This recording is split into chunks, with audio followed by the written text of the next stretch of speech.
Hello guys! So for today's video guys, maghimot na og puto bumbong o pichi-pichi kay daghan man kayo tag balanghoy guys kay nagtabo man ta ka 18 na lang ng kilo, so barato na lang kayo guys. So ug dili pod naton siya dugay pag-stock guys kay madaot man ni siya og maito man ni siya og di na hinon to makaon. Masayang na lang ato ang balanghoy. Karon medyo naglisod na guys kay dagko kayo ni siya no. So ato ning panitan. Kay kita may nakon-ahon na ani nga snacks guys, kita na lang gid mga mot ni kay ganahan man ta ni nga snacks. Og gusto sa kung bana guys, lutuon na lang siya disto para dili na hago pero kailangan na i-twist diba. So upat ka bukato ang balanghoy guys no. So daghan na kayo. So karon magbanggod na ta guys manggani kay natay grinder machine og natay butan nga bana para mag-support sa ato labi na kung snacks. Og karon humana tanan na ato ang pangbanggod guys manggani kay nay makina. Og karon ato ibutang na nato siya sa knit bag sa tanan nga atong grinder. Karon guys tanggalon nato ang sabaw kinahanglan kay nato ni og usog og dagko kayong mga braso guys no para sa ako dagko kayong braso.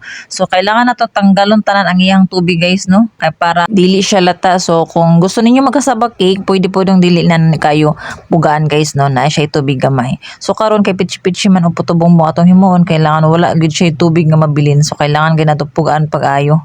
Ang kanang gipugaan nato guys no pwede po na siya himuon og kasaba flour sa mga gusto din ha mag ice candy. O pwede na kayo ni siya guys no i-set aside lang nato ni siya hantod nga mauga siya og mahimo na din siya og kasaba flour. Multi-purpose ang atong buhaton ani guys kay maghimuan pod mi og ice candy. So dili masaya ang iyahang pagpugaan nato guys kay pwede man nato siyang mahimong kasaba flour. So napay nabilin ato na ning pugaon guys kay lami na kayo maghimo og pichi-pichi. So karon nato i-set aside ni ang iyahang sabaw.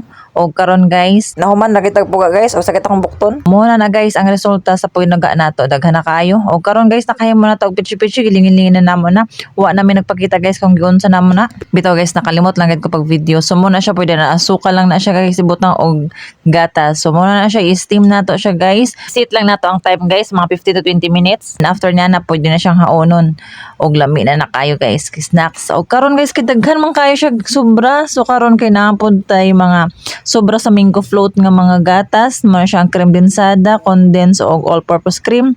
So nahimo na siyang ice cream guys ang gatas. So ato nang gibutang sa ibabaw. Muning sobra guys sa ato ang drain ganina. Makahimo na po to og lain nga recipe. Himo na to siyang puto bongbong. So wala na to giporma guys, gidiretso na nato na kay para kauno na bitaw na siya snacks lang man o di ba. Ang ato ang gatas guys mura na siya ice cream kay natigbi na siya sa freezer. O ato nang ipababawan guys ang kalami na nagpang snacks na lang guys no. Tipid na kayo guys og barato pagid kaayo. Og daghan pa kayo kag mahimo og daghan pag makakaon ana guys. So kana na lang ang inyong pang-snackon. Tibok gid pamilya guys ang makakaon ani maka-snack ni ani o di ba. So duha gyapon ka layer ang atong nahimo guys aside sa pitsi-pitsi. O di ba? Ato na nang takloban guys. Tapos pahulaton nato. Kailangan i-check sa nato guys kay basing og mahulog hinuon na siya. So kay na i-lock sa nato, i-secured sa nato guys no.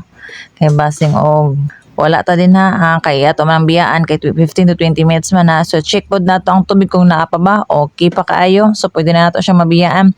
Syempre saksak sa nato guys no kay basing og set ta og oras o wa masaksak. So kailangan mga 30 minutes guys no. That's all for this video. Bye.